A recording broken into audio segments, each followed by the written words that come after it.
Hello everyone. Economics board exams के लिए chapter 1 के क्वेश्चंस हमने देखे। अब चैप्टर 2 की बारी है, यूटिलिटी एनालिसिस। इस चैप्टर से हमें क्या क्या फिट बैक करके जाना है बिफोर एग्जाम। सबसे पहला क्वेश्चन रेलेवेंट रहेगा आपके लिए, द फीचर्स ऑफ यूटिलिटी। ठीक है। दे हैव गिवन अराउंड बहुत सारे फीचर्स दे दिए, अराउंड 10 फीचर्स। अपने को उतने सारे करने की जरूरत नहीं है। वी विल डू अराउंड 6 और 7 फीचर्स। ठीक है। सो यूटिलिटी का कॉन्सेप्ट हमने देखा था कि utility is a relative concept. Basically आपका जो सेटिस्फैक्शन मैक्सिमाइज करने का जो बिहेवियर है, उसको हम स्टडी कर रहे हैं कि हम जो भी कमोडिटी खरीदते हैं वो इंटेंशन क्या है कि हमारा सेटिस्फैक्शन बढ़े। Yes, we are trying to maximise satisfaction, इसलिए आपके वांट्स बढ़ते हैं। को आज गाड़ी चाहिए, आज एक महंगी घड़ी चाहिए, you want a cell phone, all this things. Why? Because you are trying to satisfy yourself. Correct. So वो जो आपका टेंडेंसी है उसको स्टडी हम यहाँ पे कर रहे हैं। तो क्या ये जो टेंडेंसी है ये सबके लिए सेम रहेगा? Answer is no, it's relative. Yes, आपके लिए शायद एक महंगी गाड़ी लेना will give you more satisfaction, किसी और के लिए शायद घूमना, travelling abroad can give the equal satisfaction. So ऐसा नहीं बोल सकते हम कि हर एक के लिए एक कमोडिटी सेम सेटिस्फैक्शन लेके आ सकते हैं, इसलिए वो टर्म यहाँ पे है रिलेटिव कॉन्सेप्ट। इन्होंने यहाँ पे ये भी एक्सप्लेन किया कि utilities related to time and place. Correct.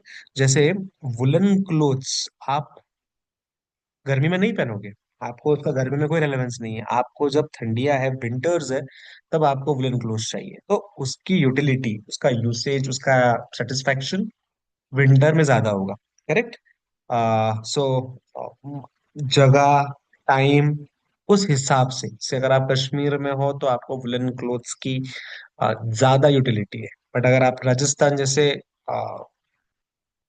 Very very hot reason में हो, तो आपको वहां पे वुलन क्लोथ्स की वही सेम टाइम पीरियड पे भी शायद उतना यूटिलिटी नहीं रहेगा। ठीक है, this first thing, it's relative concept. Second, of course I told you, subjective है, differs from person to person. हर एक पर्सन का लाइक डिसलाइक नेचर हैबिट अलग अलग है। किसी को सिगरेट से सेटिस्फेक्शन मिलता है तो उसके लिए वो एक एक अच्छा प्रोडक्ट हो गया, दूसरे के लिए ऑफकोर्स वो नहीं है, बिकॉज पर्सन टू पर्सन हर एक के लिए हर एक कमोडिटी का सेटिस्फेक्शन अलग अलग है। ठीक है। हाँ, यही जो भी बोले कि इथिकली न्यूट्रल है, मतलब एथिक्स से इसका कोई संबंध नहीं। जैसे हमने अभी बोला कि सिगरेट्स सिगरेट्स की जब मैं बात कर रहा हूँ तो वो एथिकल नहीं है, इसीलिए उसको यूटिलिटी नहीं है, ऐसा नहीं है। वो एथिकल नहीं है बट जिसको चाहिए उसके लिए उसका यूटिलिटी है। अब for the example, knife. Yes, उन्होंने नाइफ एग्जाम्पल दिया कि नाइफ का यूटिलिटी फ्रूट्स कट करने के लिए भी है, बट किसी को हार्म पहुंचाने के लिए भी आप यूज कर सकते हैं। तो अच्छा है या बुरा है, ये चीज में हम डिस्कशन नहीं कर रहे। ठीक है। तो उस कमोडिटी का person to person satisfaction level क्या हो सकता है? ठीक है। जिसको किसी दूसरे को हार्म करना है उसके लिए भी वो नाइफ यूटिलिटी देगा, और जिसको फ्रूट्स कट करना है उसके लिए भी वो नाइफ यूटिलिटी देगा। So it is morally colourless, इसका कोई एथिक्स से कोई संबंध नहीं है। ठीक है। Then it differs from usefulness. Same example I told you that liquor बोलो या सिगरेट्स बोलो, यूजफुल है नहीं, आपके शरीर को हानिकारक है, बट क्या वो आपके आप बट जिनको चाहिए क्या उनके लिए उसका यूटिलिटी है? Answer is yes. तो इसका मतलब ये नहीं बोल सकते कि प्रोडक्ट अगर यूजफुल है तो उसका यूटिलिटी है। आपके घर में शो पीस है, उसका कोई कोई यूसेज नहीं होगा, कोई कोई यूजफुलनेस नहीं होगा, उससे आपको कुछ मिल नहीं रहा होगा, बट आपको उसका यूटिलिटी है। तो मिल्क एक प्रोडक्ट है, ऑफकोर्स यूजफुल भी है, यूटिलिटी भी है, बट बहुत सारे प्रोडक्ट्स ऐसे होंगे जिसका यूजफुलनेस से कोई रिलेशन नहीं है। ठीक है। Then let me just give you some simple one to remember. Okay, एक और एक दो करेंगे। That is utility depends on the intensity of bond. बराबर है। जिसको ज्यादा इंटेंसिटी, उसके लिए यूटिलिटी ज्यादा। अगर आपको बहुत भूख लगी है तो फिर आपके लिए वो 10 रुपए का बड़ा पाव भी हैवी यूटिलिटी देगा। अगर आपका पेट भरा हुआ है और मैं आपको पिज्जा भी ऑफर करूं तो आपका यूटिलिटी उसके लिए जीरो के बराबर होगा। तो जितनी ज्यादा इंटेंसिटी ऑफ दैट बॉन्ड, उतना ज्यादा यूटिलिटी आपके लिए रहेगा। एक याद रखना, इट इज हाइपोथेटिकल, एब्स्ट्रैक्ट है, इसको गिनना पॉसिबल नहीं, मेजरमेंट करना पॉसिबल नहीं। आपको सेटिस्फैक्शन कितना मिला, ये हम क्वांटिटी में नहीं बोल सकते। हम सिर्फ इतना बोल सकते हैं, हाँ हमें ज्यादा सेटिस्फैक्शन मिला, हमें अच्छा लगा पहले से। बट कितना अच्छा लगा, कितना सेटिस्फेक्शन ज्यादा मिला, इसको क्वांटिटी में बताना पॉसिबल नहीं। हम सिर्फ बोल सकते हैं हाँ, पॉजिटिव यूटिलिटी मतलब अच्छा लगा, जीरो मतलब कोई फर्क नहीं पड़ा, नेगेटिव मतलब उल्टा यूटिलिटी डाउन हो गया, मुझे पहले बेटर लग रहा था अब खराब लग रहा है, that can be disutility. But इसको आप इसी फ्रेम में बता सकते हो, ना कि क्वांटिटी टर्म्स। ठीक है। ऐसे कुछ हमने अराउंड 6 पॉइंट्स देखे। बाकी के पॉइंट्स भी आप पढ़ सकते हो, not a problem, but 5 6 points आपने किया तो भी सफिशिएंट। ये आपका पहला क्वेश्चन रहेगा, which will be the features of utility. Second question जो आपके लिए इस चैप्टर से सबसे ज्यादा इंपॉर्टेंट रहेगा, that's going to be the relationship between TU and MU. TU and MU का आपको मैं एक बिल्कुल शॉर्ट बताना चाहता हूँ कि क्या होता है। तो मान लीजिए यहाँ पे यूनिट्स हैं, यहाँ पे चलो अपने पास टेबल है ऑलरेडी। जब मैं पहला यूनिट कंज्यूम करता हूँ, और मान लीजिए कि आप उस आपकी यूटिलिटी को काउंट कर सकते हैं इन टर्म्स ऑफ नंबर्स। तो आपने बोला एक एप्पल मैंने खाया, मुझे यूटिलिटी मिला 10 पॉइंट्स का, 10 यूटिल्स का। तो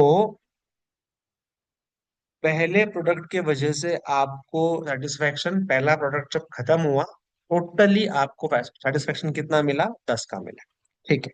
आपने एक और एप्पल को कंज्यूम किया, आपको सेटिस्फेक्शन और मिलेगा बट पहले से कम मिलेगा। तो आपको, आपने बोला कि पहला और दूसरा जब मैंने दोनों कंज्यूम कर लिया है, अब टोटल सेटिस्फेक्शन मेरा 18 है। तो पहले के वजह से मुझे 10 का सेटिस्फेक्शन मिल चुका था, दो कंज्यूम करने के बाद 18 हुआ है, इसका मतलब दूसरे एप्पल ने सेटिस्फेक्शन कितना दिया, 8 का। तभी तो हुआ 10 + 8 18 बराबर है। जब आपने तीसरा तीसरा एप्पल कंज्यूम किया, अब आपका थोड़ा सा पेट भरा हुआ है, करेक्ट है। अब आपको सेटिस्फैक्शन हुआ तो है बट कम हुआ है, कितना, 24। सेकेंड के एंड तक आपका सेटिस्फैक्शन 18 हो चुका था, थर्ड के एंड तक आपका सेटिस्फैक्शन 24 हुआ है। तो थर्ड यूनिट ने सेटिस्फैक्शन कितना ऐड किया, 24 - 18, that is going to be equal to 6। ये जो हम डिस्कस कर रहे हैं कि इस प्रोडक्ट ने कितना ऐड किया सेटिस्फैक्शन, उसको हम बोलेंगे एमयू, मार्जिनल यूटिलिटी। और टोटालिटी में from beginning till that consumption हम ऐड करते जाएंगे, उसको बोलेंगे टी। ठीक है, ऐसे करते करते जाओगे, आप देखोगे कि जैसे जैसे आप प्रोडक्ट कंज्यूम कर रहे हो, एडिशनल सेटिस्फैक्शन कम हो रहा है। 10 8 6 4 2, सिक्स एप्पल ने तो आपको सेटिस्फैक्शन नहीं दिया कुछ भी, और आप जब सेवेंथ एप्पल तक पहुंच गए तो आपको डिस यूटिलिटी हो गया, क्योंकि अब आपको डिस्कम्फर्ट हो रहा है, अब आपको खाने में कोई इंटरेस्ट नहीं रहा है, उल्टा अब आपके तकलीफ, अब आपको तकलीफ होगा वो खाने से। So it is not going to give you utility, it is going to give you disutility. ठीक है। तो ये, यही जो हमने टेबल बनाया है, उसी को बनाना है ग्राफ के फॉर्मेट में। ठीक है। वहां पे आपका स्टार्टिंग पॉइंट, ऑफ कोर्स आपको ये दिख रहा होगा, दैट स्टार्टिंग पॉइंट दोनों का क्या है। सो एक ही ग्राफ बनाना है, 10 और 10 का स्टार्टिंग पॉइंट है। यहाँ पे आपने बोला कि जैसे पहला यूनिट कंज्यूम किया, टीयू और एमयू दोनों सेम। फिर जैसे जैसे यूनिट कंज्यूम किया, एमयू 10 से 8, 8 से 6, 6 से 4, 4 से 2, 2 से 0, और 0 से -2। मतलब एमयू का जो वैल्यू है ये पॉजिटिव भी हो सकता है, एमयू का वैल्यू है ये जीरो भी हो सकता है, और एमयू का वैल्यू ये नेगेटिव भी हो सकता है। ठीक है, ये सब पॉसिबिलिटीज है एमयू के वैल्यू के लिए। देन टीयू आप देखोगे तो टीयू बढ़ रहा है, बढ़ रहा है बट कम स्पीड से बढ़ रहा है, उसका जो शार्पनेस है ग्रोथ का वो स्लो स्लो हो रहा है। एक पॉइंट के बाद तो वो रुक गया। ये आपका पॉइंट ऑफ सेटिएटी, मतलब ये आपका हाईएस्ट पॉइंट ऑफ सेटिस्फैक्शन है। ठीक है, इस पॉइंट पे एक रैशनल कंज्यूमर ने उसका कंजम्पशन रोक देना चाहिए, क्योंकि इसके बाद कोई एडिशनल सेटिस्फैक्शन नहीं मिलेगा, उल्टा डिससेटिस्फैक्शन मिलेगा। पर इसके बाद भी अगर आप कंजम्पशन कंटिन्यू करते हो तो आपको दिखेगा कि आपका कर्व अब नीचे जा रहा है, नेगेटिव दिख रहा है। तो ये टीयू का कर्व है, यहां से लेकर यहां तक ये टीयू का कर्व है, और यहां से लेकर यहां तक ये आपका एमयू का कर्व है। ठीक है, तो आप ये टेबल बनाओगे, फिर आप ये ग्राफ बनाओगे, और आपको वो पूछने वाले रिलेशनशिप क्या है। तो रिलेशनशिप ये है कि जब आप पहला यूनिट कंज्यूम करते हो तो टीयू और एमयू दोनों सेम रहेंगे। आपको सिर्फ ये टेबल को देखना है और ऑब्जर्व करना है, बराबर है। अगर मैं आपको पूछूं कि पहले यूनिट ने सेटिस्फैक्शन कितना एड ऑन दिया तो आप 10 ही बोलोगे, और पहले यूनिट के एंड तक सेटिस्फेक्शन कितना हो गया तो 10 ही बोलोगे। ठीक है, फिर आप नोटिस करोगे जैसे जैसे आप कंजम्पशन बढ़ाते हो, टीयू बढ़ रहा है at a diminishing rate, and MU go रहा it's going down, it's going down, diminishing. ठीक है, देन एक ऐसा स्टेज आएगा जब टीयू उसके मैक्सिमम तक पहुंचेगा। ठीक है, और एमयू बन जाएगा जीरो। ये आपका पॉइंट ऑफ सेटिएटी है, पॉइंट ऑफ सेटिस्फैक्शन है, जहां पे टीयू हाईएस्ट है और एमयू जीरो है, जो कि हमने यहाँ पे देखा था ऑलरेडी दिस पॉइंट। ठीक है, मतलब ये 6 यूनिट्स तक आपने पहुंचना चाहिए। कंजम तो after reaching point of satiety हमने डिस्कस किया कि कंजम्पशन रोक देना चाहिए। Consumption beyond point of satiety will transform satisfaction into dissatisfaction. तो इसके बाद कंजम्पशन करना कोई फायदे का नहीं। ठीक है, तो ये एक क्वेश्चन रहेगा जो आपके लिए इजी है और इम्पोर्टेंट है एग्जाम परस्पेक्टिव। ठीक है, then another law which is already coming from the previous working is the same law of DMU, diminishing marginal utility। कि हम जब ये बात कर रहे हैं कि एमयू गिर रहा है, तो हमने उसको बोला डिमिनिशिंग एमयू, क्योंकि एमयू का वैल्यू 10 से 8, 8 से 6, 6 से 4, 2 0 माइनस तक पहुंच गया। तो ये हो क्यों रहा है? ठीक है, उसके पहले आपको याद रखना है ये law is given by Alfred Marshall, नाम लिखना जरूरी है। और जो स्टेटमेंट यहाँ पे यूज किया है वो आपको एज इट इज लिखना है। क्या है statement? Other things remaining constant, मतलब यहाँ पे कुछ अजम्पशंस है कि कुछ बातों में कोई चेंजेस हम अज्यूम करके चलेंगे कि ये चीजें नहीं बदलेगी, ये चीजें रहेगी कांस्टेंट। अगर ऐसा हम मान के चलते हैं कि ये चीजें कांस्टेंट रहेगी, तो the additional benefit which a person derives from a given increase in his stock of a thing, आपका सेटिस्फैक्शन एक इंक्रीज के बाद, उस स्टॉक का मतलब उस चीज के बढ़ने के बाद, diminishes with every increase in the stock that he already, simple फंडा, जितना आप क्वांटिटी बढ़ाओगे सेटिस्फैक्शन गिरेगा। बेसिकली इनको बोलना क्या है, that MU from successive units goes on diminishing. ठीक है, and total consumption of course will increase at a very small rate. ठीक है, अब इसके हमने यहाँ पे बोला था अदर थिंग्स बीइंग कांस्टेंट। तो क्या क्या कांस्टेंट पकड़ना है, क्या क्या अजम्पशन रखना है? सबसे पहले अजम्पशन रखना है कि रैशनैलिटी, कि कंज्यूमर एक रैशनल कंज्यूमर है, उसका इंटेंशन है कि मुझे मेरा सेटिस्फेक्शन बढ़ाना है। अगर उसका सेटिस्फेक्शन बढ़ाने का इंटेंशन नहीं रहेगा, या वो रैशनल नहीं रहेगा, वो डिसीजन मेकिंग नहीं कर सकता है, तो there is no point in asking that person satisfaction कम हो रहा है कि बढ़ रहा है। कार्डिनल मेजरमेंट, यहाँ पे अपन अज्यूम कर रहे हैं कि हम यूटिलिटी को मेजर कर सकते हैं, तभी तो हमने नंबर्स निकाले हैं 10, 8, 6। तो हमने अज्यूम किया कि यूटिलिटी को मेजर करना कार्डिनली पॉसिबल है, ये हम मान के चल रहे हैं। ठीक है, okay, then homogeneity, of course जो भी प्रोडक्ट आप ये थोड़ी कर रहे हो कि आप पहले जो आपने एप्पल खाया वो नो लेस क्वालिटी का था, खराब क्वालिटी का था। सेकंड एप्पल जो आपने खाया वो बेटर क्वालिटी का था।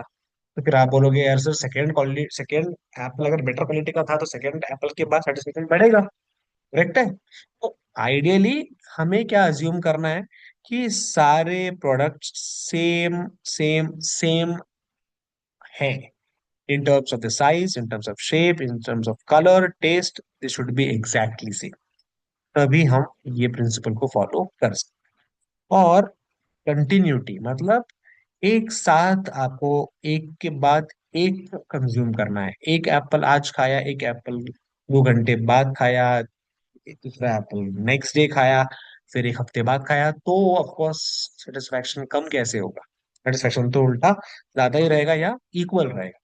तो कंटिन्यूटी मतलब आपको बार बार कंज्यूम करना है, एक के बाद एक लगातार कंज्यूम करना है। ठीक है।